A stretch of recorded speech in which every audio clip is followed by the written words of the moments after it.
बातें पुरानी हो या नहीं, कुछ सच कभी नहीं बदला करते। और सबसे बड़ा सच ये है कि ये लड़का तुम्हें कुछ नहीं दे सकता।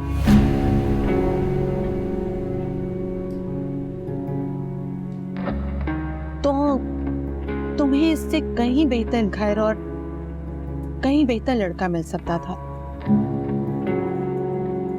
माँ बाप कभी औलाद का बुरा नहीं सोचते बेटा। इस सब के लिए तुमने हमें छोड़ा था। मामा सिर्फ मोहब्बत करने की ही तो गलती की थी मैंने। ये घर, ये जिंदगी और ये लड़का कुछ नहीं दे सकता तुम्हें ये बात क्यों समझ में नहीं आ रही है? अभी और इसी वक्त मेरे साथ घर चल। इस घर को देखकर मुझे घबराहट हो रही है बेटा। फरिया, मैं मना लूंगी तुम्हारे पापा को और तुम्हारे भाई को। आ गई आप पापा को और साकिब भाई को मना लेंगी कि वो हमें माफ कर दें? हमें नहीं, सिर्फ तुम्हें। वो लड़का आज भी हमारे खानदान में कहीं फिट नहीं होता, नहीं बन सकता वो हमारा हिस्सा। लेकिन मेरा हिस्सा बन गया है मामा। फरहाद मेरा शौहर है।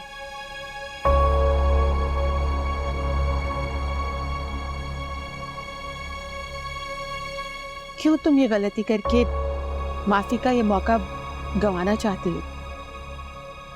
छोड़ दो उस लड़के को, इससे पहले कि वो तुम्हें छोड़ दे। वो क्यों छोड़ेगा मुझे? इसलिए क्योंकि जब जिंदगी की हकीकतें सामने आने लगती हैं ना, तो अपने किए हुए फैसलों पर पछतावा शुरू हो जाता है। ये बहुत बड़ी गलतफहमी है तुम लोगों की कि तुम लोग मोहब्बत के बलबूते पर सारी जिंदगी अकेले इस तरह से गुजार लोगे। मुझे लगा था कि जब तुम शादी पर आई थी ना, तो शायद हम सबको वहां देखकर तुम्हें अपनी कमी का एहसास हुआ होगा। शिद्दत से होता है अभी, रोज होता है। लेकिन ये कैसी शर्त है?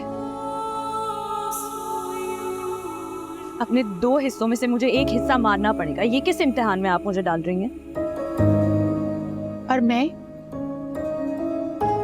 मेरी क्या गलती है? मुझे किस इम्तिहान में डाला है तुम लोगों ने? रोज सोचती हूँ कि कहाँ मेरी तरबियत में और मोहब्बत में कमी रह गई थी कि मेरी औलादे मेरे साथ नहीं रहना चाहती, साकिब भी घर छोड़ना चाहता। बदकिस्मत माँ हूं मैं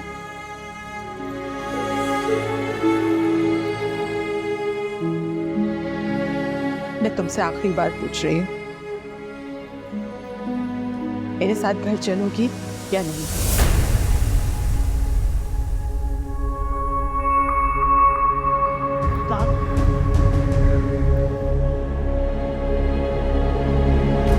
ठीक है, आज के बाद इस घर की चौखट पर मैं कभी दोबारा कदम नहीं रखूंगी।